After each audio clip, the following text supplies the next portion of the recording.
Hello, and welcome to ABW Live. The Palace debacle. Oh, Jesus. It's Bank Holiday Sunday. Jesus is resurrected. The sun's out. There's lovely people everywhere. And we've got to do this. We've got to do this. Spare a thought for us, please. Really spare a thought. Hello, one and all. Oh, J-Rob. J-Rob just smashed in with a donation. You're top man, J-Rob. Thank you, pal. Let's just go through some of the people in the chat box. Who was first? Sorry, guys. I'm not a happy bunny. I am not a happy bunny. Right, first in was Archie. Then there's Daryl Kane. Thomas from Norway.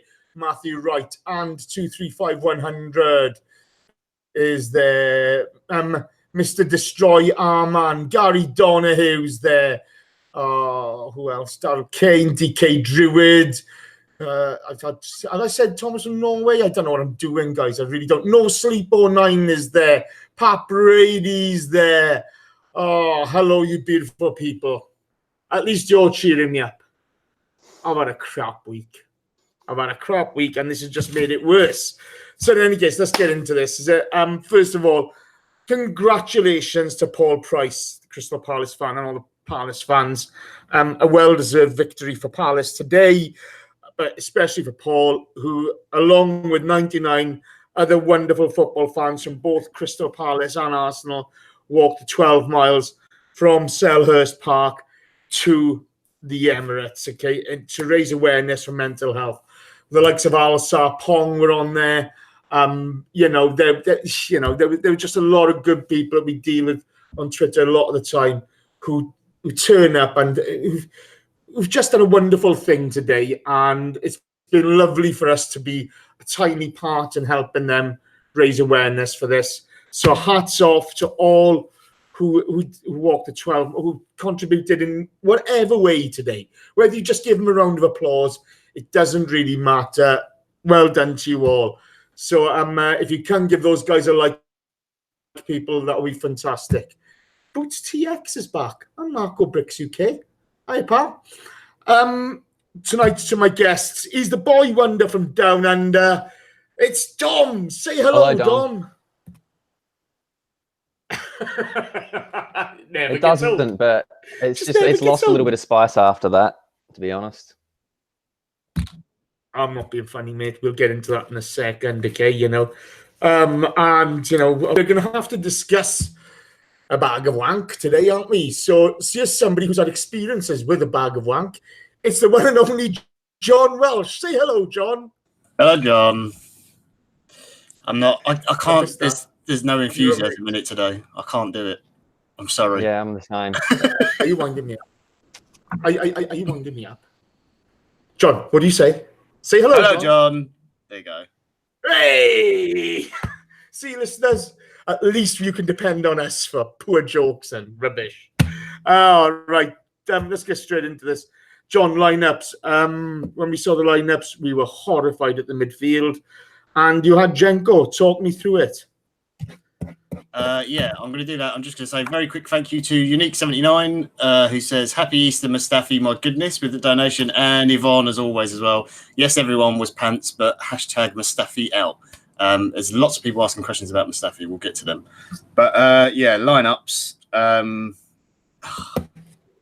I thought Koscielny might be rested, but I guess with Socrates out, he didn't want to play a back four with Mavropanos next to Mustafi, which I can understand. The midfield, though, Elneny and Guendouzi. Was it the Everton game? Was the last time we saw it? I think. I just didn't want to see it again since then. I know, obviously, he didn't want to risk Xhaka, and he had like a slight hip problem. I thought Torreira could come in. He could have changed the system, changed the shape slightly. I don't know. That was the massive worry for me. Jenko coming in for Maitland-Niles made sense. We're at home. Maitland-Niles has played a lot of minutes. Maybe need a little bit of a rest. We've played, 3 or 4 games in the space of 10, or will play 4 games in the space of 10 days, something like that. But we still had the 2 strikers up front and Ozil in behind. So I was still although I wasn't excited about the midfield and that worried me, I was still excited with the fact that we still went out looking like, with attacking intent. Yeah, the problem you got is we've seen that midfield before and it's just not worked. We can do things slightly differently today. Today, guys, we're just going to chat around the game because I'm just really pissed off with each and every one of them. So, apart from Leno and Lacazette, funny enough. Dom, we saw the game start off quite quickly. You get an early Mesut shot saved. Then you get a Maya shot blocked. It's typical Premier League start to a game. But, talk me about your thoughts in the first half. First of all, Crystal Palace have done very well away from home. When you have games like this, you do need to acknowledge there are 11 other players out on the pitch, and you're not going to be allowed to just do what you want for 90 minutes. So in saying that, you've got to tip your hat to Crystal Palace because they came with a game plan and they executed it very well. In saying that, when I saw Guendouzi and Elneny on the team sheet, I was very close to just going back to sleep. You've gone silent. Sorry, Paul, can you repeat that? We've lost you for a bit. My internet's been a bit of a dick, is it? You're clear on my end, Jace. I think it's you, mate. That's me, sorry. Yeah, you're fine, Dom. Go on, carry on. All right. Cool, but yeah, I just think and I'm not a pessimistic person, so I don't want the listeners in the chat to think that I'm just a doom and gloomer. But because when Napoli came to the Emirates, I saw the team sheet. I wrote in our little WhatsApp group before the game started, we're gonna F Napoli. We're gonna smash them. So I am optimistic when I've got reason to be. And then when we went away to Napoli and I saw the team sheet, I said, we're going to smash them today. And then against Everton, I said, we probably won't win this game. And then today I said, we'd be lucky to get a draw. This is all before the game starts, purely based on the team sheet, nothing else. So the whole home form, away form thing, it's like, yeah, I kind of get that. But if you look at the teams that we've been putting out in a lot of those away games, it's the Everton team, it's the today's team.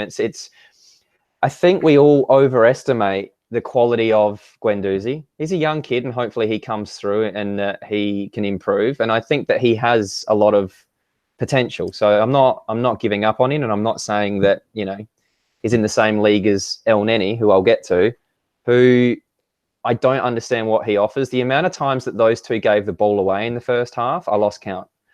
And in any big game, any important Premier League match, any kind of competitive football at that level, you have to win the midfield battle.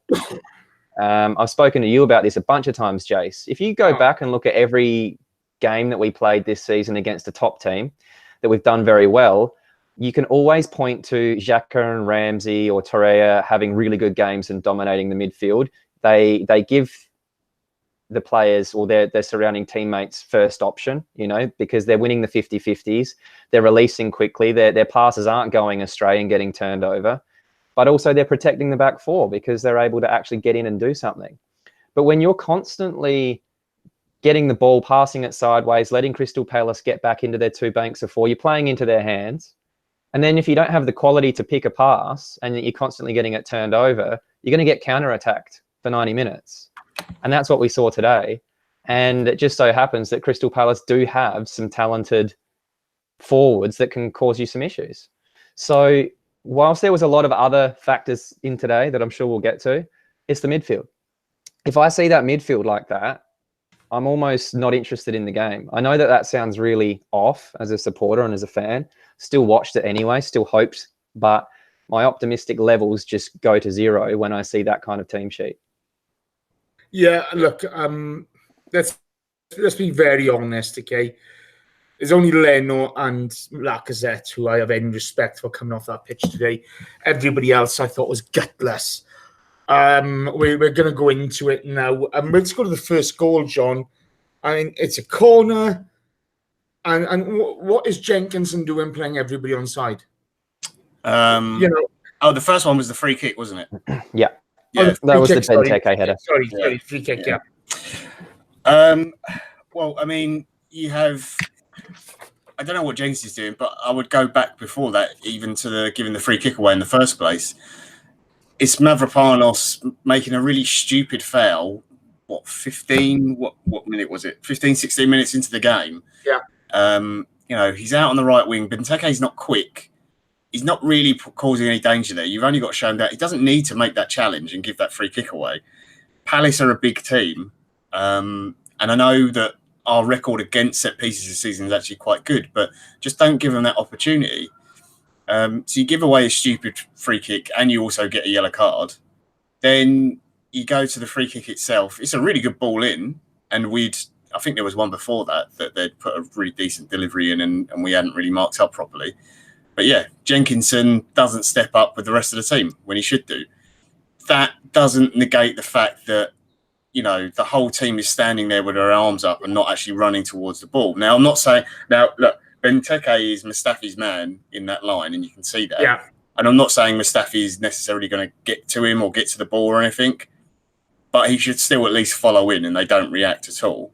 And it's an easy finish for Benteke. There's nothing you can tell it was disjointed, wasn't it? Because I see a lot of the chat box throwing a lot of shade at Mustafi for that one.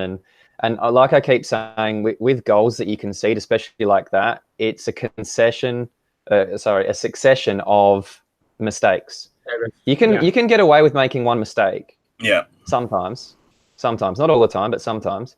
You can't make 2 or 3 in a row. And the first one, like you said, Mavropanos. Second one, Jenkinson. Third one, Mustafi. I think it's easy to look at Mustafi on that one, but there were 2 mistakes leading to his. And I think the Jenkinson one, to me, is probably the most clear and obvious because he clearly didn't step up with the rest of the team there, and he was a little bit and I think right? That shows what happens when you put a guy in at wing back with a load of players he's hardly played with all season. And I'm not trying to take any blame away from Jenkinson. He should still step with the team, but you're not going to have the same communication understanding that, say, Mustafi might have with Maitland-Niles, who's played a lot more games with this season. Look, Mustafi's mistake was that he assumed Jenkinson was going to do what he should have done. And that assumption probably what made him look stupid in the end too. Yeah, but the problem you got, if you're stepping up, if the whole line is stepping up and Jenko's playing every onside, the attacker's already got 2 steps on you. Yeah, you're fucked, right? You're fucked, okay? So, I'm not exonerating Mustafi of anything. So whatever people want to say, I don't really care, okay? But once you've taken that step up, you're on the back foot. You're not catching Benteke, okay? If you don't understand football, it's not my problem. But when somebody doesn't play the offside trap along with everybody else, you're screwed. And, I mean, Mustafi was awful today. Let's make just for a sec, chat box, listeners, trust me, we're going to get to Mustafi. We're not going easy on Mustafi. I want that guy gone faster than I can't even tell you what. Like, I do not like him. I don't want him anywhere near the team. I don't think he's good enough. Jason and I will argue about this later. But in this situation, I can at least be kind of a little bit more logical and understand the process leading up to the goal. And his mistake was last. His mistake was not the thing that cost us the goal. It was a factor, but it wasn't the big oh shit moment. That was Jenkinson. It just was. Yeah, but this is the funny thing about this. Okay, that's all you see in there is Mustafi. Where's the abuse for Jenko? This is the problem. Okay, you got to look at this game as a whole.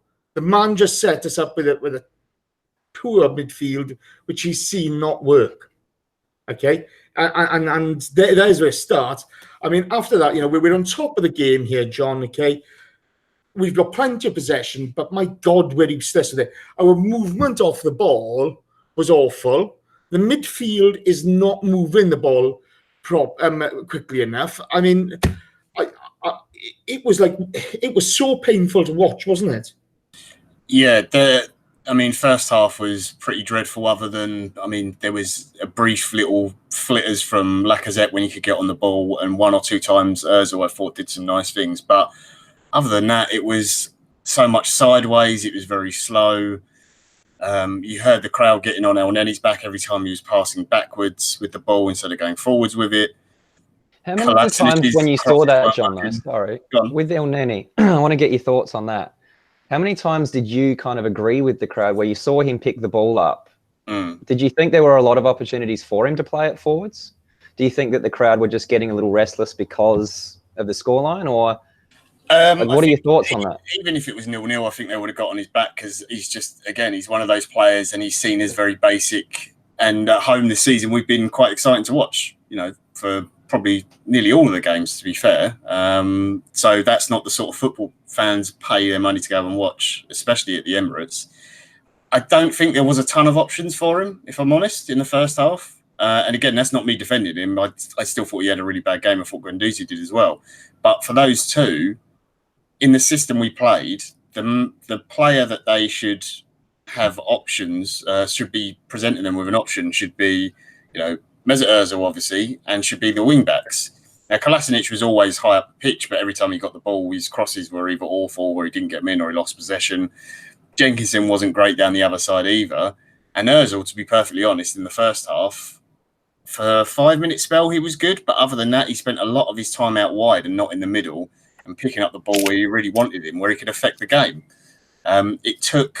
You saw the amount of times it took Ozil coming all the way back to our defence to come and get the ball, to try and make something happen, a move start, or Lacazette coming deep to try and get involved, which is not what you want to see. I understand Palace are obviously sitting and defending deep, and they had 2 good banks of 4, and they were leaving 2 up, so we couldn't really push on one of the centre backs. But it wasn't like it was, particularly. It was just the pace of our play. Again, it goes back to sort of what we did at the early part of the season, where our first halves were really poor, and then we switched to the second half.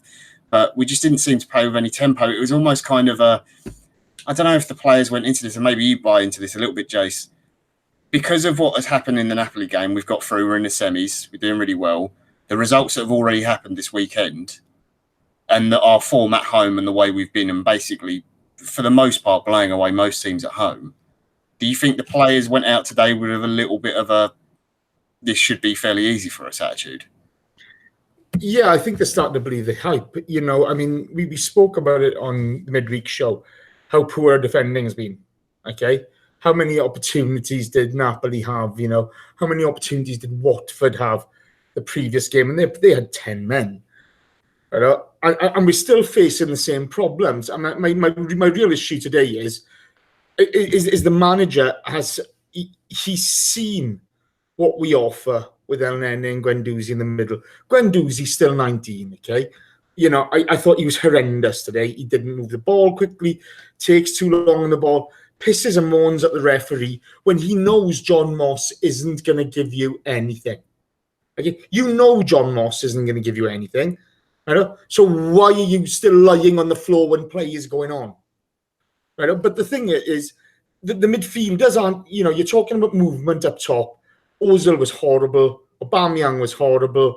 Lacazette, he fought a losing battle, to be fair to him. But the midfielders aren't even giving each other any options. Do you know what I mean? They're just side by side all the time. Instead of taking 2 steps forward or 2 steps back. Do you know what I mean?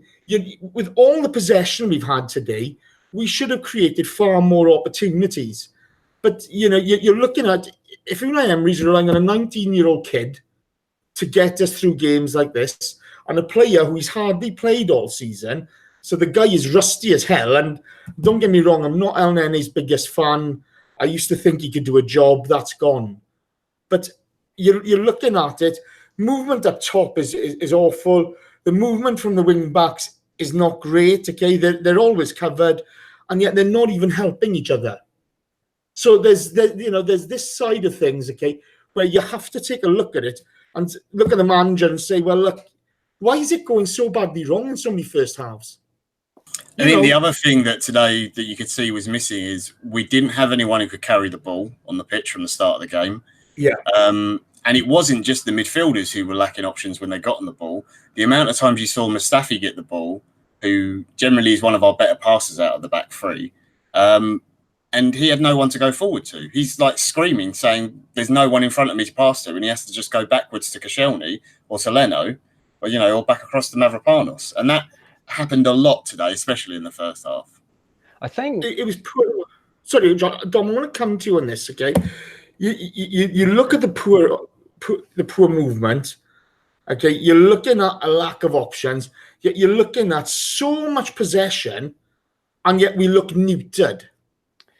Yeah, and like I said, that's Crystal Palace's, you got to take your hats off to that. But here's the thing, right? How many times do we need to see teams come to the Emirates and do that before we start to realise that what we did today doesn't work? You know, like, is it that much of a shock that a team comes to the Emirates and sits with 2 banks of 4 and just wants to counter-attack, happy to give us possession?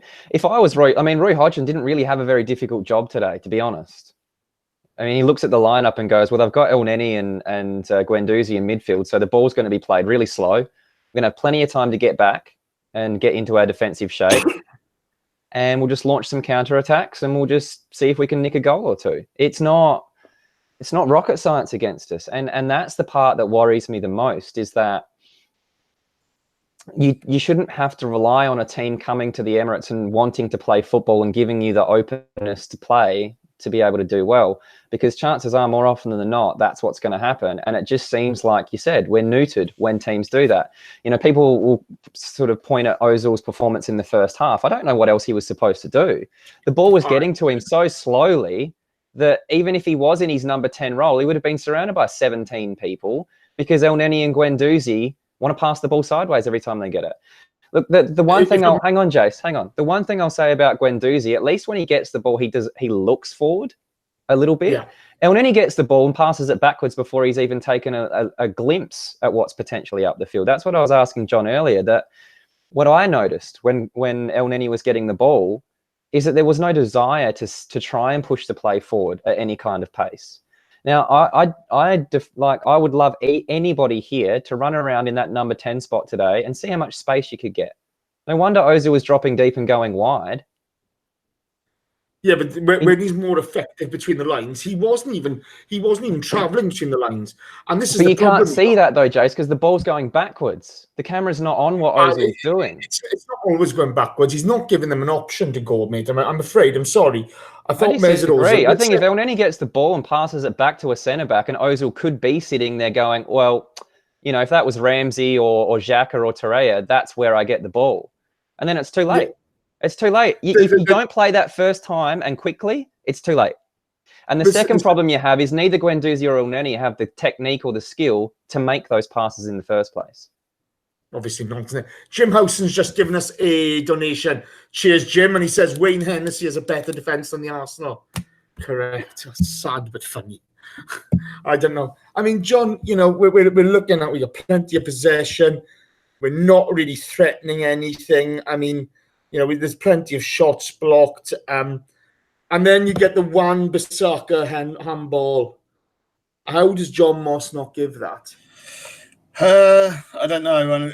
Thank you for coming to me for that, because obviously defending the referees. And John Moss is a favourite of all the Arsenal fans.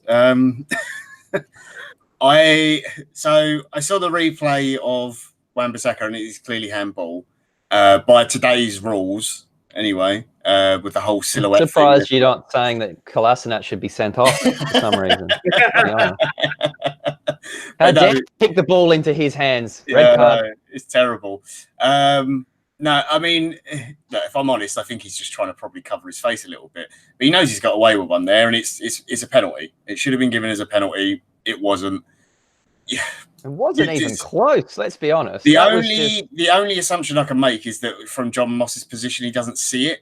And it was very quick. Like when I saw it in full, just in normal play, first time, I thought, he's just stuck his leg out and it's a good block. And the Arsenal, you know, they're just appealing for whatever. And maybe it's come up off his leg and hit his arm or something like that. And then you see the replay and it's like, oh, wow, it's blatant.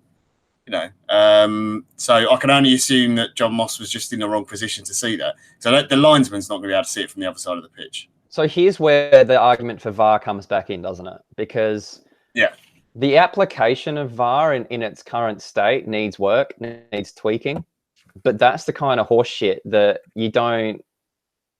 If that was us, right, and VAR came in and saw that it was actually a penalty against us next season, and you're like, oh fuck. Yeah, you're not really going to have too many complaints, are you? And that's the kind of stuff that needs to be out the game, because technically what that would have been 1-1 at that time, wouldn't it? I would have put us back into... if we scored the penalty. Yeah, if you score the penalty, potentially you get back to 1-1, yeah, as long as Lacazette takes it. And And they're huge moments because at the end of the day, that could have saved the team from relegation at this point of the season. You know, had that been not Crystal Palace, you know, if they were in a relegation fight and they got away with that, it could have cost us a top 4 position. You know, these aren't decisions that you should be taking lightly, and it's the reason that we need to actually demand that VAR gets brought into the game, because you don't want to end up having huge implications based on really poor refereeing decisions. And that's the other thing with the whole, the argument to this stuff is like, you've got one referee on the middle of the pitch running around, and if you're as athletic as John Moss, you're not covering that much territory, let's be honest. No. You know, he's got a pretty solid veranda over the tool shed going on. He's not exactly in the best shape I've ever seen. He's not going to be able to get into decent positions to be able to see that stuff happening. And then when have you ever seen a lines person or a touch ref hold their hands up and say, hey, come over here, that was a penalty? They don't do it. So they're useless. So if you don't have that video technology brought in, you're going to see this more and more, and it's even more and more frustrating. Absolutely. John, do me a favor, mate. Get a tweet out, please, pal. Yeah. Blair Slater's smashed in with $6.99 Canadian, and he says, Slater out. Blair Slater may be the coolest bloke we know. It's as simple as that. Thank you, Blair. You're a rock star, mate.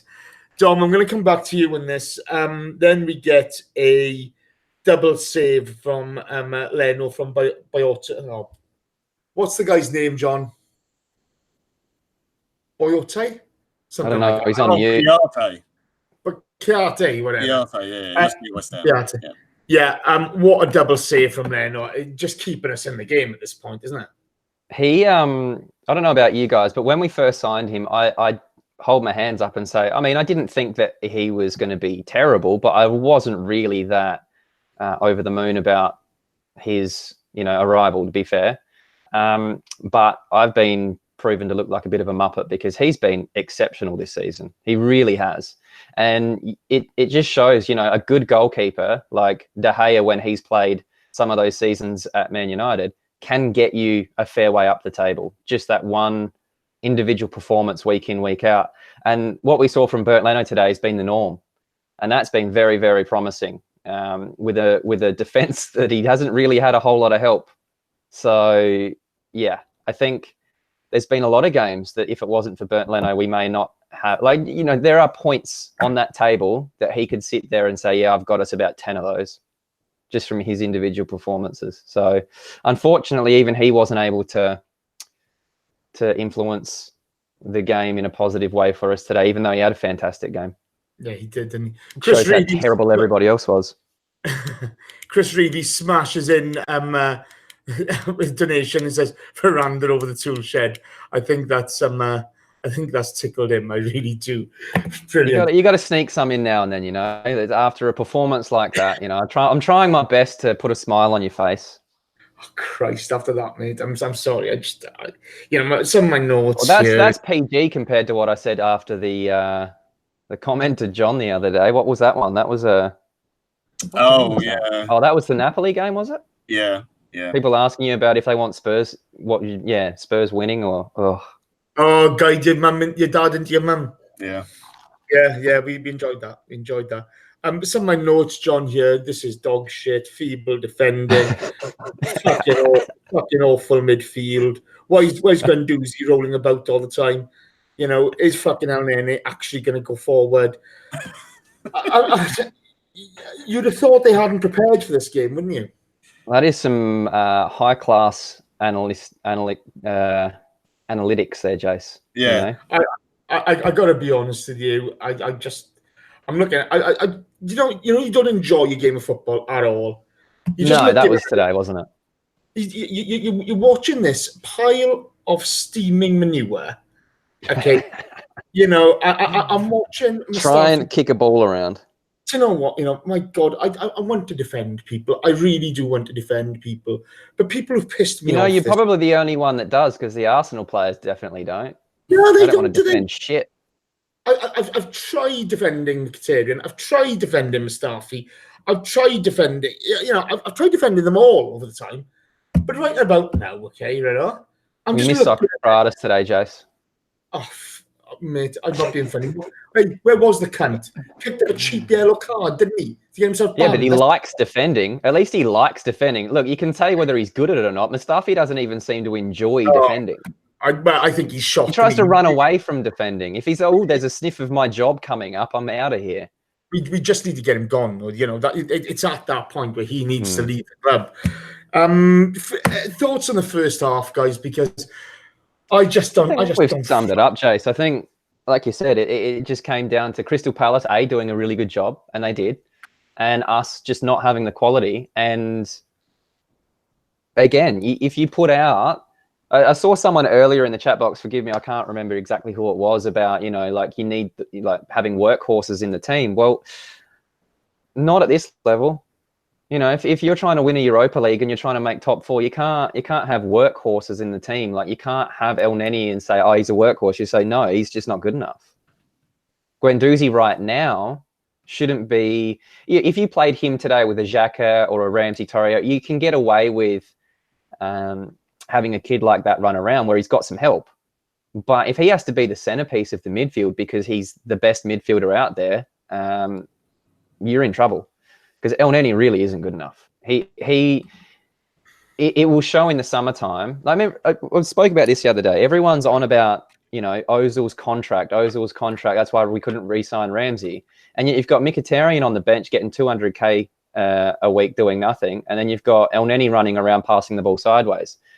That's where my frustration lies. Is that they're just average at best. Yeah. John, your thoughts on the first half, pal? Because it had kind of left me cold. You know what I mean? I'm looking at it and I'm just thinking, for fuck's sake. You know, my thoughts on it were, I thought Palace were okay. Zaha did nothing really, and why can no one mark Scott down from set pieces? Because there was like 2 occasions in the first half, and then it would come back to bite us even more in the second, where he was just completely unmarked. And, you know, he got some shots on target and stuff, and we just couldn't create anything. It was awful. Because Arsene Wenger's not letting Steve Ball do the defensive coaching job. But yeah, it was garbage. And I was, not looking forward to watching the second half, to be perfectly honest. I could have quite happily, if I wasn't doing this today, I would have just gone and had a nap. I got to be honest, half a minute to just go to the park and just lie in the sun. On that note, listeners, these are the new Baby W t-shirts. Woo! I think Danny's going to be selling them. If you're interested, let him know. They're quite nice. I think they're all right. What are your thoughts, boys? Do you like them? No, we're just going to stay silent and not, you know. Oh, cheers, man. Thanks. We want to see how good a salesman you are.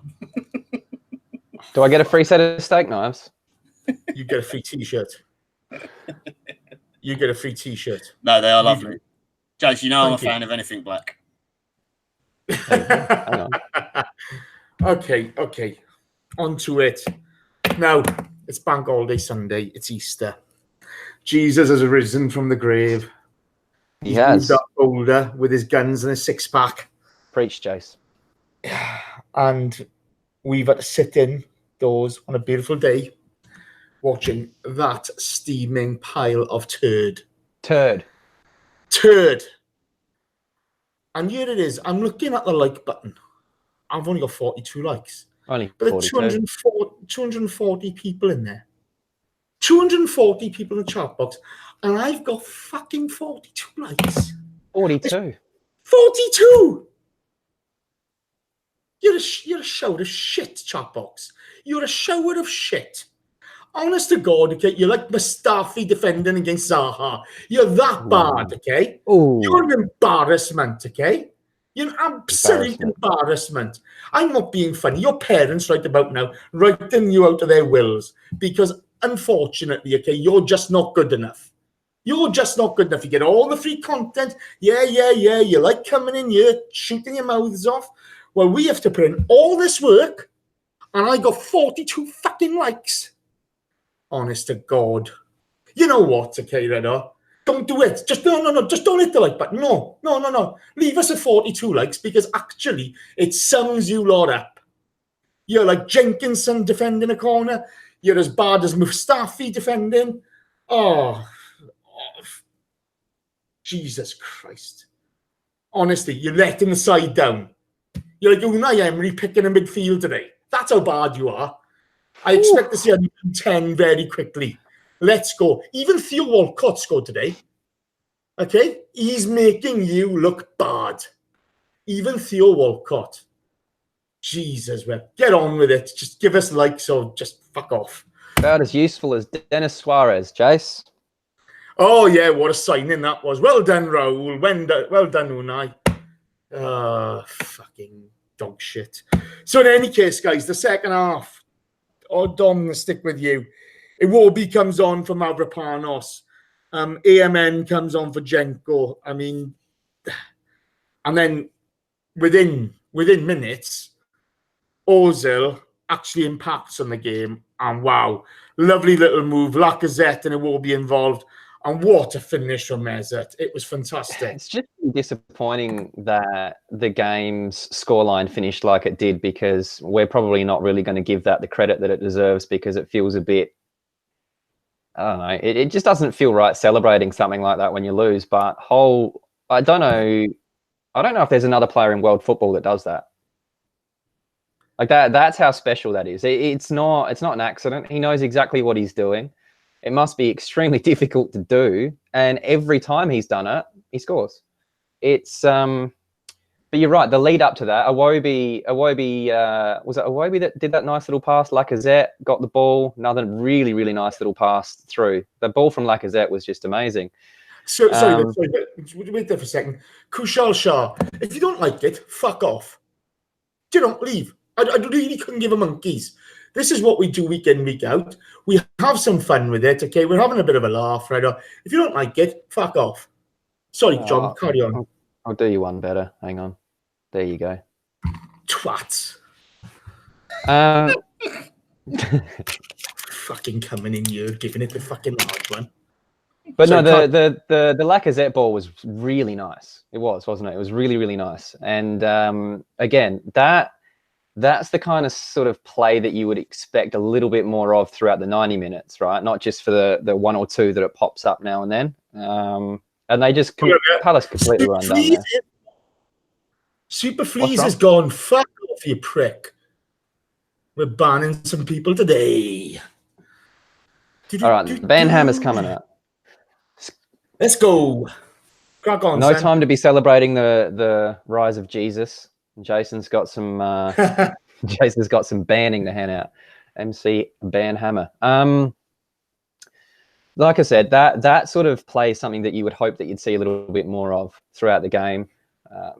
And again, it just takes that little bit of quality, that one-touch quality. And for as much grief as I do give Iwobi as well, because for the rest of the game, I didn't think that he did a whole lot except for missed chances. He does. It's frustrating because he'll do all the right things until he gets to the finish line and then he trips over. You know, like he will run past people with the great footwork. He'll make a great run. He gets the ball and he'll just kick it out of bounds. It's just, if he could add some kind of end product to his game, he'd actually be somewhat useful. But just watching him do all this great stuff and then muff the chance at the end, while either kicking it straight to the goalkeeper when he had that great chance at the end of the game, or, you know, just whatever it is that he's doing, just passing it straight into people. It is really frustrating to watch. But in that situation, you know, it was a nice little pass, but Lacazette really did the rest for Ozil to finish it. You can see that the difference of just having him on the pitch, someone who can run at Palace and carry the ball. Yep. It gives Ozil a different option. It gives the midfielders a different option. Yes, obviously we changed the system and stuff, and you know they've had the halftime team talk, and they clearly went out with a bit more, determination or whatever you want to call it, throughout the team. But just having that someone who actually is more direct, and it means that when Kolasinac will get forward, he's got someone there to play off of, which he didn't necessarily have in the first half.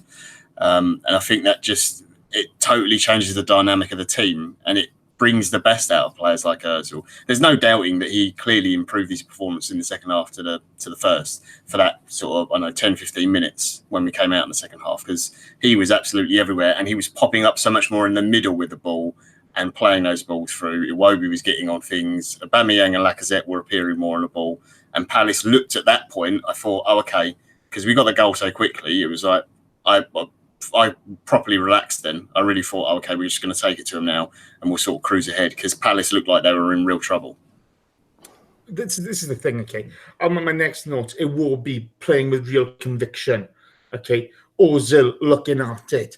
All of a sudden, we've got some vim and vigour in there, which I think AMN on one side and Iwobi on the other really gave us. And, look, we all know Iwobi needs to improve his end product, but he gave us real drive. And that's something to come. He opens the defence up a little bit, I guess, doesn't he? Regardless. I mean, that's the frustrating thing, is that you just sort of think, is there not a player that can do that and at least give you some end product at least 50% of the time? I mean, his return this season is the best he's got in an Arsenal shirt. Like, he's improved every year on his goals and assist return. I thought last season he regressed, though. I thought last season he struggled.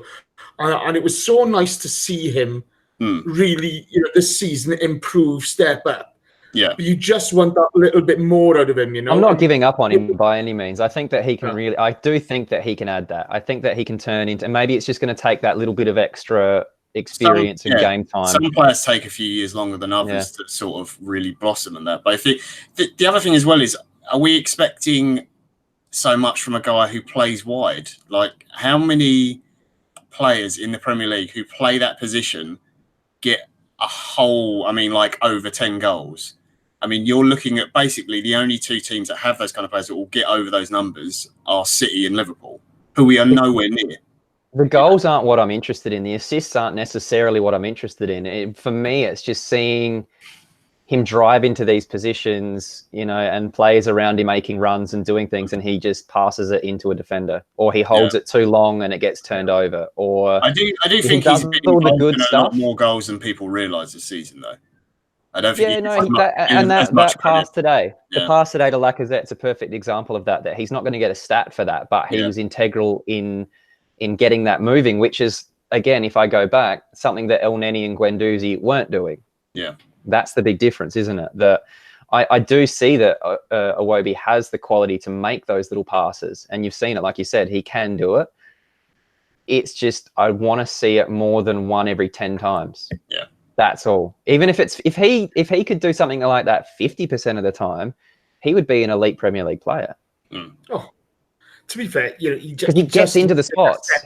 He's so good at getting into those positions, but then it all goes to shit. Well, this is the thing. We're playing with real conviction. I don't know who gave away the free kick, but from the free kick, they get a head on. We do not compete properly for the first ball. The ball falls to Zaha. I don't know what the hell Mustafi's doing. I mean, this is just Keystone Cops defending from Mustafi. It literally was ludicrous, and Zaha makes no mistake. He puts the ball in the back of the net. Dom. Well, Mustafi was trying to guard Zaha from getting to the ball and block him, and then expecting that Leno was going to come out. But the problem was that because it was a free kick, Leno wasn't off his line. He was back on the goal line where he should have been. That's if anyone. I just found it interesting afterwards when Mustafi holds his hands up to Leno, basically insinuating it was your fault. You should have come out. To one of the best players that we've had all season, to a very, very good goalkeeper. He was exactly where he was supposed to be. But this is the thing. Mustafi's so far out. Why is he trying to block him there? Exactly. Touching the ball. Why is he trying to block him there? It was ridiculous from Mustafi. Not only that, if you're going to do it. This is the thing and this is my biggest criticism, and it was actually something that I won't name names. Someone said about Mustafi that he's a coward, and that's come from not just let's leave that out now. However, let's leave that right out of this. I don't want those words being used for players. I'm not saying anything that you can't see. I don't want those words being used for players in this thing, mate. I don't want it. That we know where that's come from, and that's a cheap shot from somebody where we've seen him put his thing in. He's a liability. I don't care where it comes from, Jace. I'm looking with my own eyes, and I'm saying that he is. He doesn't want to get involved. He doesn't want to defend. We've just been highlighting, a march for mental health. We're not going to chuck those words about Pal. Can we move on from that, please? He's not interested, Jace, in defending. Well, he wasn't there. Don't twist my words. He's not interested. He doesn't want to put himself about. He's not interested in putting himself in the firing line. He doesn't want to take one for the team. He doesn't show anything that, like Koscielny against Napoli, got his head taken off about 17 times.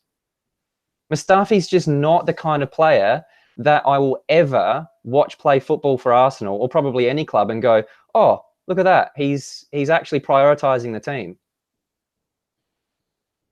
I think the other thing with that goal is that, I mean, it's pathetic. I don't know what...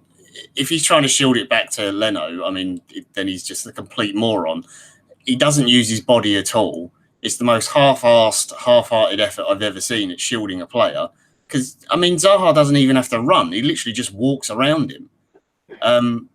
And any sensible defence... If that was Socrates, who I know you're not a big fan of, Jason, I do think he has been overhyped by fans. I think he's fine as a centre-back. I don't think he's anything amazing. But if that happened to him and Zaha went past him and he knows he's the last man, he would have just dragged him down and gone, fine, I'll take a red card. You know, just like silly, like stupid things like that. And this is why so many people get on Mustafi's back, because it's not that he can't defend, because you can see the amount of times he won headers today was brilliant, and he's really good in the air normally, and he'll throw his head in front of things and stuff as well. I've seen that quite a lot. But he'll make really, really basic, like idiotic errors that you'd expect an 18, 19-year-old kid to make, not someone who is that age, who has gone to a World Cup. You know, he throws his teammates under the bus. That's the best way to explain it, Jace, for me. He will happily throw his teammate under the bus and say, I'm jumping out the way. Go on, Leno. Make another wonderful save. There's no getting away from that in this instance. Dav Deb's just come in with a donation, and he says Socrates deals a Palace's second goal. Well, he would be, Dav, but unfortunately he's banned for stupid yellow. So that's a shame, isn't it? But this is the thing. So we're done thing. Mesut gets a petulant yellow for kind of losing the ball and harassing Zaha, all a bit silly. And then you get Leno save from Dan, and then we get the corner, MacArthur. I mean, I don't even know what the fuck to say about this. So talk me through it, because, you know, he almost had a free header. Yeah, Koscielny's up there as well, and at this point, we were gutless. Yeah, I mean, it's really bad from... I'm trying to remember the three players. It was Guendouzi, Kolasinac, and there was one other... I can't remember who the third one was, but it's an out-swinging corner, and our players don't step up, and it's those three on the penalty line. If they step up, then MacArthur ends up being offside from the flick, and he's not. He's played on by those two and whoever the other one was. But again, they're winning headers, and this was the one time, I think, out of all the free kicks and corners and stuff that we faced today, where we actually did challenge for the ball, but we didn't win it. We've been really good on set pieces this season. And that was really poor. But all game today, Scott Dan had 3 or 4 completely unmarked headers. I mean, there was no one around him for 3-4 yards on a couple of them, which is which is just absolutely criminal. And they've got some players, Palace, who can put a good ball in, and they're a big team. They've got some really, really big players. You know, fair play to MacArthur. He does well because he reacts, because it comes at him very quick, and I'm not sure he's expecting it. He reacts and directs it well. Leno can't do anything about it.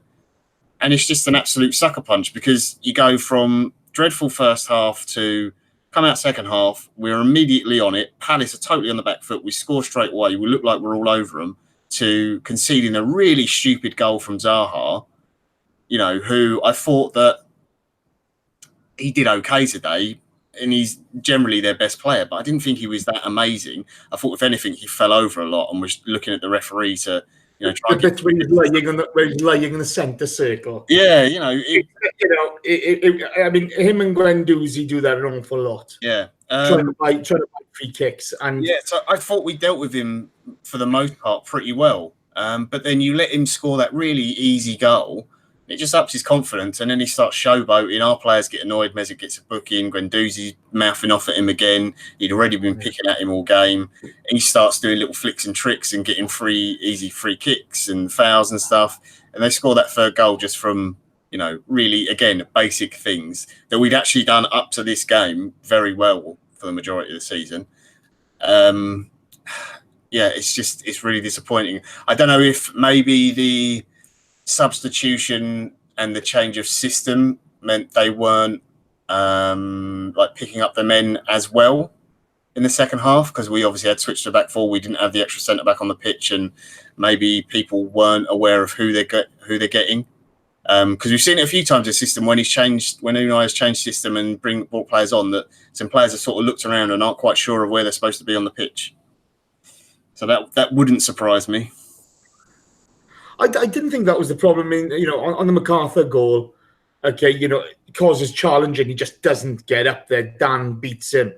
All ends up, unfortunately. You know, but I mean, no one's marking MacArthur. There's absolutely no one with him. There's not at the time. There's no one within 3-4 yards of him. And this is the thing. Normally, on somebody like him, you've at least even got Torreira marking, or just to be that nuisance, so he doesn't get into those positions. You don't leave a man unmarked in the box. You shouldn't be conceding 2 goals from set pieces in a game like that at home. Yeah. That's what this comes down to for me personally. I don't know about you guys, but at the end of the day, the individual mistakes for 2 of those goals, the Mustafi one with Zaha and then the Jenkinson one with the offside, those individual mistakes happen to us. If you look at goals conceded through individual mistakes, I think we're almost leading the league. So right there, you can look at and go, well, some of these defenders are just not good enough, or a lot of the defenders are just not good enough for making these same individual silly mistakes to the point where no team's made more than we have. Even if we were mid-table on that, we would be out of sight in terms of top 4 positions, because these individual mistakes seem to happen almost weekly. If you get done by 2, sorry, Jace, if you get done by 2 set pieces at home to a team that isn't really trying to create all that much, you know that that's going to be their game plan. They're going to try to get into positions for corners and some free kicks and things, because they're not going to be pushing and pressing and going for goals for most of the game. They're going to rely on a quick counter-attack here or there. But these teams rely on these set pieces, and we couldn't deal with it. This is the thing that annoys me, okay, is if you look at it, okay, you see a lot worse teams with a lot worse players in the defence, okay, you know, who are able to defend a lot better than us. Okay. But are they though? Maybe we think that our defenders are a lot better than they actually are. Well, maybe so. But you know, I've seen this so many times. See today, I mean, you know, individual errors. You know, you're looking at playing people offside at the free kick. You're looking at Mustafi just, you know, that was a shambles from utterly stupidity from him. Then you're getting Scott Dan not marked, and all of a sudden we're 3-1 down, and it's absolutely ridiculous, you know. But you know, the midfield doesn't seem to be helping. We're not defending from the front as we have been in the past. Do you know what I mean? We're not cutting out things out of source, and we're giving away silly free kicks in silly areas, putting us under this pressure. And it's just, it's you know... Jace, we've had this conversation about defenders before, where you see Ramos make an individual error that leads to a goal. Yeah. You see De Gea make stupid mistakes and just watch the ball go into the back of the net when Xhaka smacks one, right? Even the best in the world are capable of making individual errors. Koscielny has made individual errors that lead to goals, unquestionable. But the amount of times that you see other players in the Arsenal team making individual mistakes over and over again, maybe they're just not that good. Maybe some of the defenders that you're talking about from lower teams are what we actually need, the ones that actually like defending, or the ones that maybe are just better defenders. But then you've got the issue that you need the ball players, right? Yeah. So that's where we're stuck. That if I'm going to say anything positive about Mustafi is that he can pass a ball. Very good with the ball at his feet. Matthew D'Souza makes a really good point as well. You know, the fault in a lot of this game as well is giving away the set pieces in the first place as well. We gave away so many stupid fouls. And they know, the players should know that is what Crystal Palace are going to be hanging their hat on, is winning those free. They're going to go down really easy in those areas. They're going to play for it. They're going to do whatever they can to get set pieces. When you've got those big centre-backs, you've got Benteke, you've got these types of players to aim for, you can't tell me they hadn't been practicing that stuff in training 10 times more than what we do. The frustration, the real frustration is we've seen United lose, get humped at Everton. You see City beating Scum, okay? And we know we've got an opportunity here. We know we've got an opportunity to really sort of, get into third and really have a go. We've conceded 40 Premier League goals this season. 40 Premier League goals, and we've played 33 games. I mean, God, it's just... The only team to have made more errors than us that led directly to goals is Fulham in the league. And today, Palace had 16 shots to our 12. So they had more shots than us and more on target today than us. So that's what I'm saying, right? Are we bad as a defense, or do we just have too many defenders that constantly make individual errors? And I'm not pointing at Mustafi for this, because he's not responsible for all of them, because I know Xhaka's probably got a handful as well that I can remember. There's a load there, exactly, 100%. And that's what I'm saying, is that you can't sit there and try to make a top four push, even if the structure's fantastic. We don't know that, because players like Mustafi today will ship 2 goals, or maybe it's Socrates next week, or maybe it's Xhaka the week after that. It just, the individual errors leading to goals. I think it's so far through the roof that it's so hard to know what the heck's going on. I think what today shows is that our squad is not as deep as some people thought, and also that the number of players that can actually play that kind of system that we want, that Unai wants to play anyway, with that 3 at the back with the wing backs, is massively limited. I think there's players in that squad that cannot play in that system. Like, they don't know how to play it properly. But the big thing is, whenever Unai's played a midfield like that, okay, right, or where he likes holdings, you can call Guendouzi B2B, definitely. But he likes everything in front of him. Do you know what I mean? Yeah. You've got nobody getting beyond the ball, and that's your big problem. You're not taking the pressure off the midfield. We lost the battle in midfield, and we absolutely capitulated at the back. John, moving on.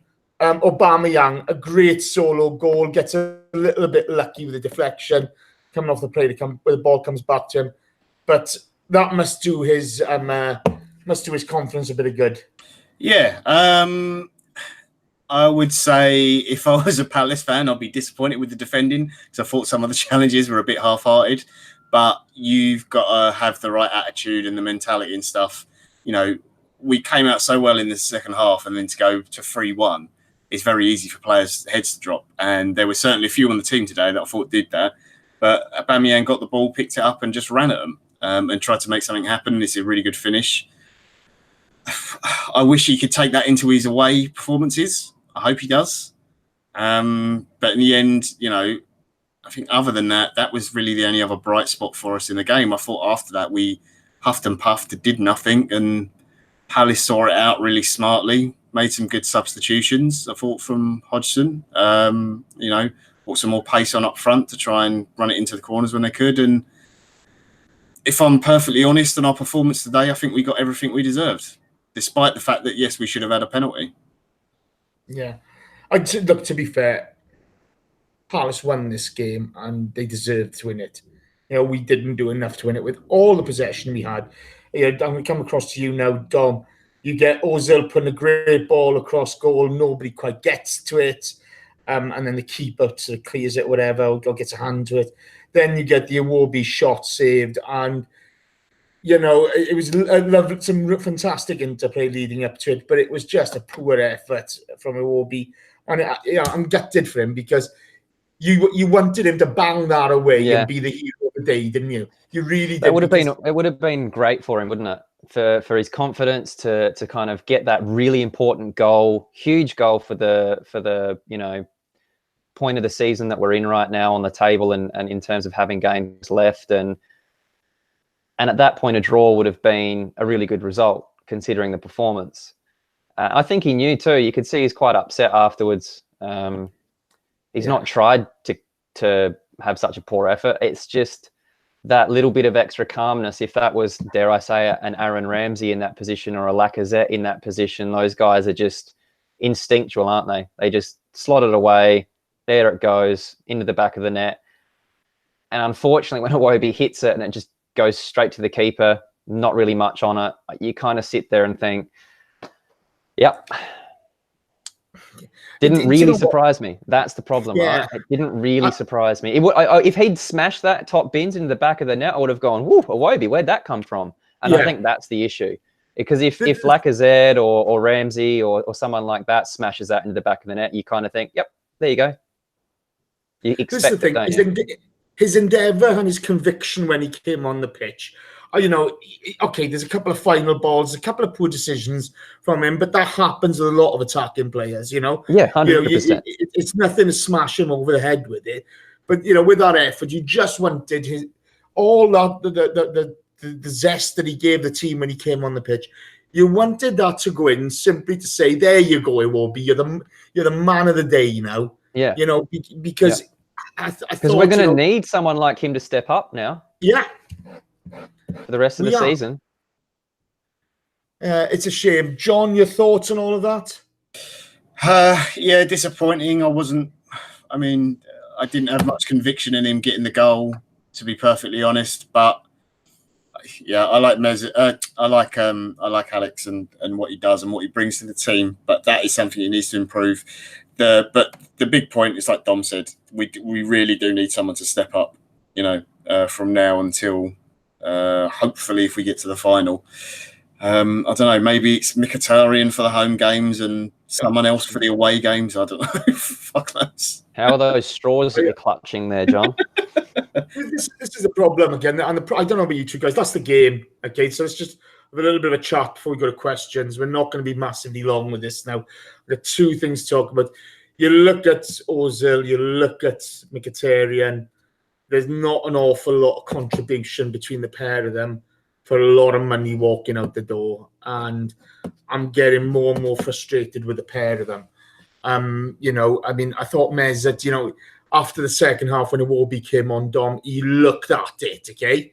He looked like he was going to take this game by the scruff of the neck. But no, he doesn't. What are your kind of thoughts around these guys? I've said it a lot. Ozil's not ever been or ever will be a player like a Sanchez that can take a game by the scruff of the neck and do it himself. He's always relied on players around him. And if you're not, that's probably why you saw a little bit of a step up in the second half, is because he had some movement. Iwobi was creating some space. He was making some runs that made the defenders second guess themselves, and it opens things up for someone like Mesut. Take that for what you want. It is what it is. So if you think that we can't afford to have that, fine. But I feel like in the first half, I'm looking at Mesut Ozil's performance and thinking to myself, it's about right.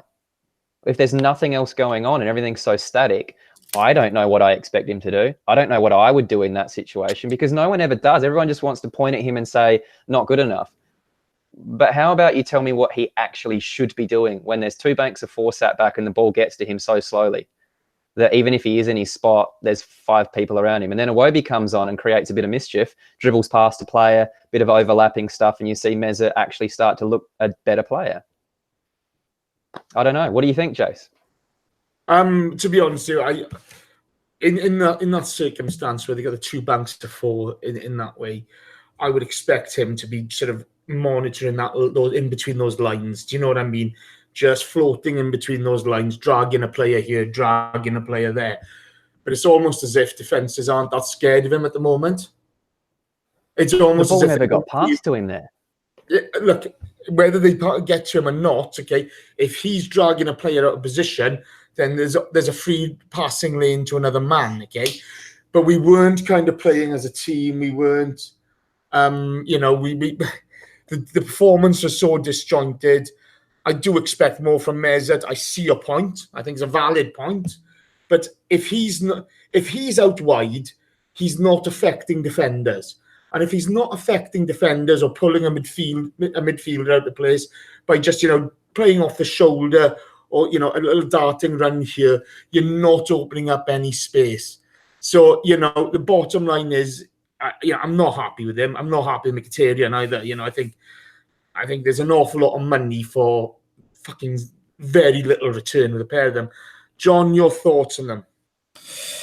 I thought Ozil was good for flashes today, but first half he basically wasn't in it. Again, I do agree with Dom that I don't think he's helped by his teammates, and he's one of those players who he needs the rest of the team to be functioning on a certain level for him to be effective. I thought he was good. His attitude was right in the second half, but the moment we conceded the goal and it went to 2-1, I thought his head just dropped and he kind of lost it a little bit.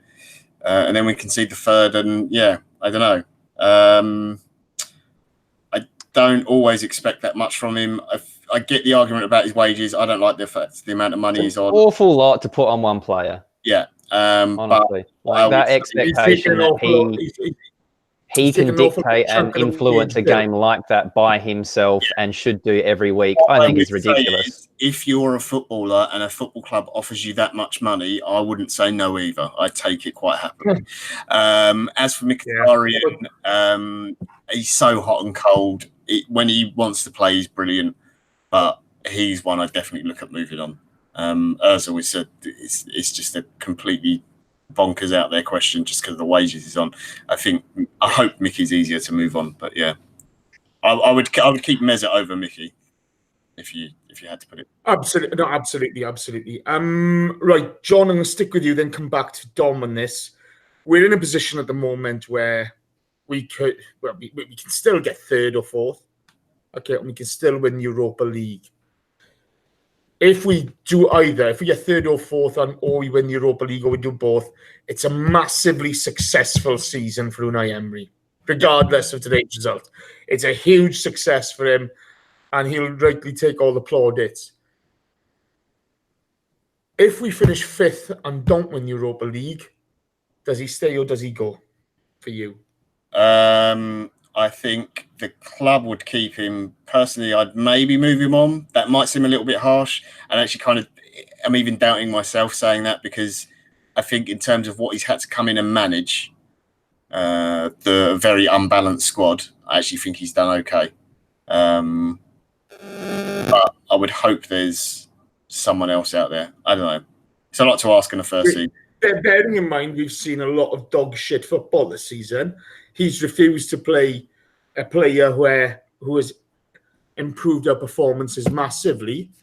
It's not all down to a massively imbalanced squad, is it? No, it's not all down to a massively unbalanced squad, but then I don't know what's happening behind the scenes with the players that he hasn't been picking and stuff. I think the Mesut Ozil one was quite obvious that the bloke just didn't want to train in the way that the manager was asking, and he finally got the rocket up his arse that he needed to start performing, at least in home games anyway. So I don't know. If he misses out, then I guess he's mission or whatever goal for the season, then that has failed. But the question I have then is, who do you bring in? And for that, I've got no idea. It's one of those things, isn't it? You ask the question, but you may like or not like the answer. Yeah. But then there's the following question of, who would you replace him with? Dom, your thoughts? He will stay. Let's be honest. We're not the kind of club that's just going to ship him out after one season. And I also agree with you that a lot of the decisions that he's made this season have really frustrated me.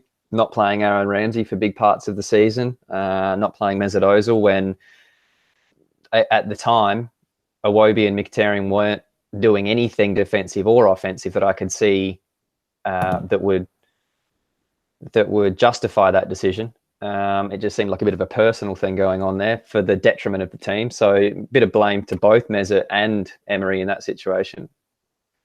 I do wonder, again, today, looking at that team, I want to see what the club does in the off-season.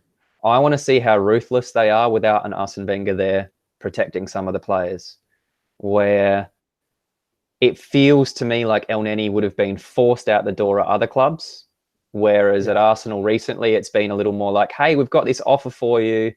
And then he's decided, no, I'm pretty happy here in London getting my bigger wages, thanks. Oh, okay then, as long as you try really. Versus another club that's like, yeah, well, you're going to be in the reserves and not play all season, so it's up to you. So that will be interesting. I don't really know yet what's going to happen, but I think that he deserves at this point a chance to change the squad up a little bit and maybe find some of those players that will fit the way that he wants to play.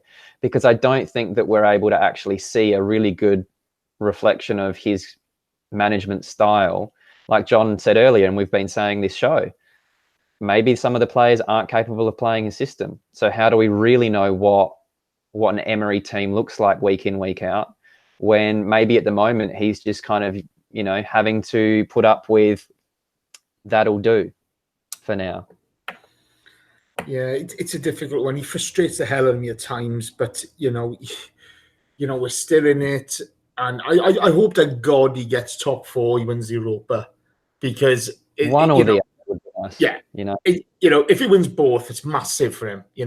But this thing is that all of a sudden he's got something solid behind him to take into next season. We all sat here when he was signed and said he's the right appointment. I think Arteta would have been. I just think that would have been a horrible appointment. Do you know what I mean? Too much pressure on a first-time manager. At least he's able to deal with the pressure that comes to him. And again, if he wins top 4 or if he wins the Europa, he's a massive, massive success. Let's make no bones about it. So it's time to go to questions. Machine's a bit slow today, so let's get on to this. Righto, Thomas from Norway, John, asks, given today's result at Goodison, are we 4 times as good as Man U? Jason, check my math. I think that question's for you, Jason. It's not for me. Oh, mate, Man U are Man U. Let's be honest. Okay, they flattered and deceive all season. We were fucking awful at Goodison. And, United have been worse. There's no excuses. Goodison's a place we should be able to go to and win. Let's be honest. We haven't. There you go. Onwards and offwards. John, on to you then. Joshua Page asked, could we even sell Mustafi anymore? Not sure any team in the right mind would want him after the season he's had. Yeah. It'd still sell, because you could sell him to a team, whether it's lower down in this league or back in Germany or wherever else, because they'll look at his performances. They'll obviously highlight all the good ones. They'll try and ignore the bad bits, and you're not going to get the 35 million that we paid for him. He's been at the club a long time, so it's going to be lower than that. You just have to swallow that. It's fine. He's just fallen apart this season, hasn't he? And it's sad to see, but if you can load him into a cash plus player option for an upgrade, it would be nice, wouldn't it? Yeah. I'm sure there will still be clubs that will take him. Yeah. Dom, Unique79 asks, what is your hope for next season? We have kind of improved this season apart from silly draws and defeats, but do you think we will see a better and stronger Arsenal if we get the Champions League? I think so. I think it helps buying players for sure. It does help attract that little bit of an extra tier of quality. My hope for next season is, just another improvement, because if you look at all things considered, we are in a better position this season than we were last season at the same point. And if we go a little bit better again next season, then we're talking, top 2 or 3. So that's my hope. I just hope that I don't know about you, but I have zero faith in the board and the people in charge at the moment in terms of buying players and contracts and that kind of stuff. They haven't shown me any reason to be optimistic with stupid decisions like letting Ramsey go for free, letting Wilshere go for free, signing Dennis Suarez, you name it. Like, I don't have any confidence in any of that. I think the only thing that we've gotten right is Guendouzi. The issue there is he's been asked to do too much too soon. That's my worry. Not necessarily Emery, not necessarily the on-the-field stuff. It's how do we handle the business side of things now that Arsen's gone. Not that he was doing an amazing job, but since he's gone, I don't see this big improvement everyone thought was going to happen. Kind of agree there, to be fair. Torreira, I think, has been good. Oh, he's been great, sure. Leno, and Leno. superb. Yeah, Torreira, Leno, for sure. I think it's more just the handling of the other things that seems very, very bizarre to me. No, agreed. John, Unique 79 asks, what is your opinion on newspaper talk that we will get £75 million to spend in the summer if you're Champions League football? Unique says he believes we need way more than that. That would be... So the 75 million we get would be what they essentially will estimate they'll earn in like TV money and stuff that they can keep to spend on transfers. We would have more than that, but the rest, any other money over that 75 million would have to be earned through player sales or players leaving the club and freeing up wages, that kind of thing. It's not a lot, to be perfectly honest. It's true. More. It depends where you shop as well. I think the thing is, there's been a lot of talk around freeing up wages, but you've still got the outlay of buying players to replace players leaving, and they're going to have wage demands as well. Yeah, so it depends where you buy the players from. Because I mean, if you bought a player who has Torreira's ability and potential from a Premier League club, he'd probably come in on 100k plus. Yeah, he comes in from Serie A in a league where he earns piss all money. Well, I mean, it's still a lot of money, but comparatively to anyone else in world football, and he's probably on, I don't know, 30, maybe 50 tops at Arsenal. So it depends where you go to buy the players from. That's the big thing. But yeah, we will have more than that if we sell players, which I'm assuming we will be doing. Yeah, Jim Howson asks, if I get one of those shirts, will I be more successful with females? Of course you will. 100%. What a stupid question. Easy. For crying out loud, Jim. You're better than that. Come on. Dom, Arsenio Wonga asks, who do you guys think we can realistically sign in this summer? I have no idea. I've got to be honest, I've really kind of dropped the ball in terms of transfers, potential players coming. All I know is that we're going to need... I'd like to say a defender, and I know that's the obvious answer. Definitely more of a Koscielny understudy than anything. Rob Holding hopefully will be back some point next season, who I think is going to be a very good player. Don't know what Callum Chambers is up to, but we definitely need at least one player back there, especially hopefully with Mustafi going and Koscielny maybe having one more season in him, maybe. And even if he does, he's not going to be able to play every week. We've got to look after that man. But some width. I want to see some width, Jace. I want to see someone that gets some chalk on their boots, that can do what Iwobi does, but with some end product. So whether that's a Reece Nelson coming back, whether that's a new player coming in, and we are going to need a very good midfielder to step up, because I know that this whole Ramsey thing goes back and forward, and people don't sort of always tend to agree with this guy. He's so polarizing.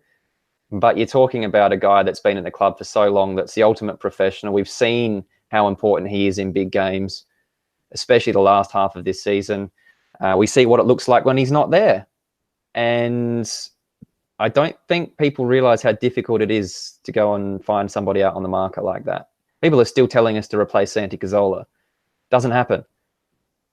If you could just go and replace him, you would do it. If you could just go and replace Patrick Vieira, you would do it. I mean, the pundits say that, Arsenal never replaced Patrick Vieira.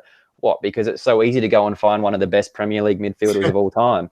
They just, walking around the streets willy-nilly, you can just pick them off the tree like they're an apple. No, there are certain players to certain teams that are not replaceable. We tried to replace Van Persie with 2 strikers. It is that big a hole in that midfield, and I don't know what they're going to do. Hopefully someone steps up to the plate. But I look at the midfield as our biggest issue, more so than the defending. We've been linked this week with one of my players from Gladbach, Hazard's brother, Thorgan Hazard, who is a wide player. I think he's got 12. I think he's on 12 goals and like 10 assists or something for the season. We just trick him into thinking that he's his brother. Just trick him and say you are Eden Hazard. You're not really. Yeah. They'll hypnotise him. He would probably cost somewhere like 30 million, something in that region, 30, 35 maybe. He's 25, 26. I'm trying to remember this off the top of my head. He's okay. He's not like top draw. He's not going to be Eden Hazard, that's for sure. But he's a good solid winger. Wide man, can play left, can play right, can play second striker as well. Can play as a 10, sort of, second class Hazard, unique 79. Yeah. So whether there's any truth in that, I don't know.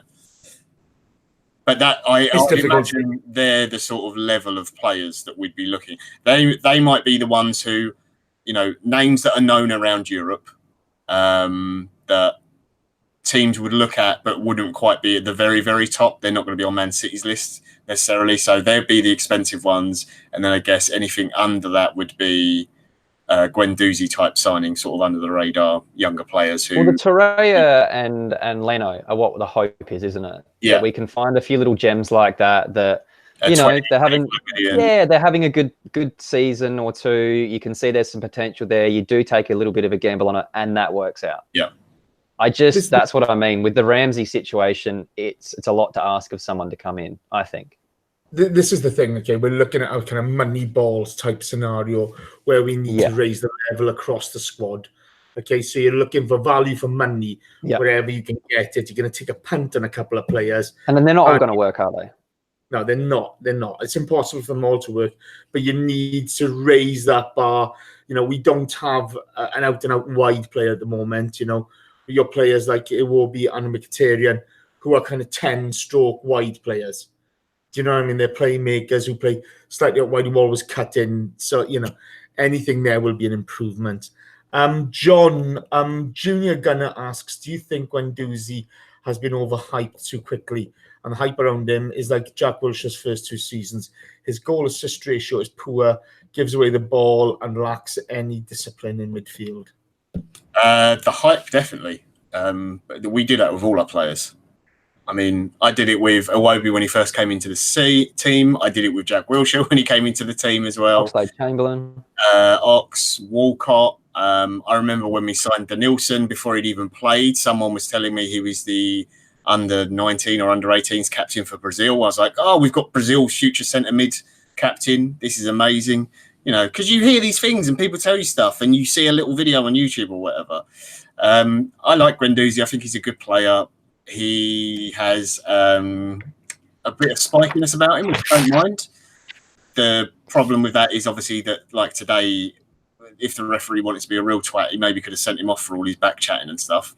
That's something that will go with age and he'll learn more, and hopefully his teammates around him will, give him a little tap around the back of the head, say shut up when you. We have been asking for that for a long time too. Yeah, I don't mind that at all, and I think the goals and the assists and stuff will come. He's never going to be. I don't think he's ever going to be the sort of player who's going to get you over 10 goals a season, and he's probably never going to get you over 10 assists. But he might be the sort of guy who, if you look in the build up to a goal, he will be the pre-assist, or he will be the knockdown into a player who then scores, that kind of thing. Sort of the unsung midfield kind of guy. But he's got a long way to go. He's only 19. So, yeah, look, we overhype everyone at that age. But it's still, I mean, even considering some of the poor performances like today, the step up from League Two to the Premier League and playing that regularly is really impressive. I think the big thing is, look, he's a real talent, okay? Yes, he's been overhyped, but, if you keep your head on the shoulders of him, today's performance, if he wants to be in the Arsenal first 11, he's got to improve in that. The rolling about. He knew John Moss wasn't going to give him anything, and yet he continues to do it. He's got to be smarter. It's up to Unai and the coaches to help him out there and he will grow, and he will become a better player, in my opinion. I like him a lot. How Patrick Vieira was for years. Oh, it was a nightmare. Yeah, but, it's one of those things, and it's this side of it. It's an age thing more than anything else. Honestly, it's age experience. He's 19. You should be a dickhead when you're 19. Do you know what I mean? That's the perfect age to be at. But I he's think very young, isn't it? You really stop and think about it. 3 or 4 more seasons, and he's still going to be a 24-year-old kid. Yeah. That's why there's definitely some optimism around that guy. Because if you're showing that at 19 or 20, then you think, okay, well, surely you can only get better from here. And there's enough there that I've seen to say, yeah, we need to stick with this kid. Do you know what? It's just the other stuff around him needs to get better. And we shouldn't be putting him in a midfield where we're relying on him to put in a really big top A-level performance. Yeah, playing that's not fair for a 20-year-old kid to sit there next to Elneny, right? Exactly. Not going to do him any favors. No. But this is the thing, for me, he needs to work on moving the ball quicker over the summer. He can work on that and improving it. The reason I'm disappointed in him today and he gets a hard time with me is I think he's a better player than he's shown today. I agree with that, Jace. I don't think that was a performance that is at his level. I think that he was a little under his level today. And that's why I'm hard on Mkhitaryan and Ozil, because if you look at their talent level, if you look at what they've got in their locker, they're better players than they've shown for us this season, and that annoys me. Last question, I'll take this. Loki73 asks, are we too arrogant to believe we can rest players like today? Yes, though I do expect better from 1 to 11 in the team. There's a massive drop-off when certain players are out to what we've put out there today, and central midfield is the big one for us. It's just difficult. It's sad, and it's really frustrating, and I feel a lot better after moaning for an hour and a bit about it. But Unai should know he's not going to get away with that. But Jace, just on that today, you had Torreira. People forget had a groin injury. That's why he didn't start. And he was holding his groin against Napoli and kind of made it through the end of the game. I was surprised that he was on the bench. So there's one player that you can kind of, I can give a reason for not being started. Xhaka wasn't even on the team sheet. Ramsey's injured. Yeah. That was the best of what we had. And that's what my problem is. So the flip side is, for me then, why not go to a 4-3-3? Yeah, fair enough. Okay, to help out the midfield. Put Iwobi at the tip of the triangle, okay, go to a 4-3-3. He's seen what Guendouzi and Elneny have delivered for us before. If he's such a tactical genius, he'd be able to work out a 4-3-3, still give us a bit of drive. I mean, look, it's one of those things, okay? It's impossible. It's easy for us to sit here to moan and to pick holes in the players, to pick holes in the manager. They're the guys at the sharp end. They're the guys who are doing it. It's one of those things where, like I said earlier on, win Europa League or get top 4, and Unai Emery, you're a massive success. And this team will have done really, really well. Okay, and it'll be fantastic. But, today was not our finest moment, let's be fair. Right, that's it for today, guys. Thank you to everyone who's participated. Thank you to every single one of you in the box. You've been magnificent. It's been really interesting to see some of the things. It's a tough day at the office for us. None of us are happy. To those of you listening on other platforms, apologies, but we've moaned for an hour and a half. But do you know what? We got every right to moan if that show is shit. It was crap. Special shout out to J Rob, Unique 79, Yvonne Kofor, Jim House, and Blair Slater, Chris Revies. Oh, sorry, Chris, I've murdered your name. I do apologise. And Dev, or whatever his name is. Guys, thank you ever so much. That's it. It is. Who are we playing Wednesday? Wolves away. Who's on that? I don't know. Have you set that up yet? I don't even know who's on the podcast this week. We're organised as always. Yeah, we're really, really organised. Apologies, people. On the podcast this week, we have no idea who it is. Oh, yeah, Wolves. It'll be Josh, good though. John. That's what I do know. Oh, it's me, you, and Josh. Oh, maybe Yeah, not then. you and It's Josh. a Triple J stream. Yeah. Oh shit, Ginger. I I think that. I'm on every show from now to the end of the season, probably. I think we're down for Leicester as well. Yeah, I hope. I was going to there's say something to show. you're going to go grey, John, but I don't think you can go any more grey. Oh, I tried to shave it all off, mate, to cover it up, but it's still showing up in little patches. So. Who's the one wearing the hat? Who's the one wearing the hat? In any case, My hair my ain't thanks grey. I to got you, plenty Dom. of hair. Cheers, Dom. Cheers, Jace. Thanks for turning up. It must have been thrilling for you. Oh, you know. Oh God, I know. John, thank you very much, pal. No worries. That was, that was good. Painful. It's painful. Fucking hell, I hate my life at times. And another big shout out to Paul Price and everyone who marched today in raising awareness for mental health. You've been fantastic. Chatbox, thank you. Take care. Good night. John, switch this shit off.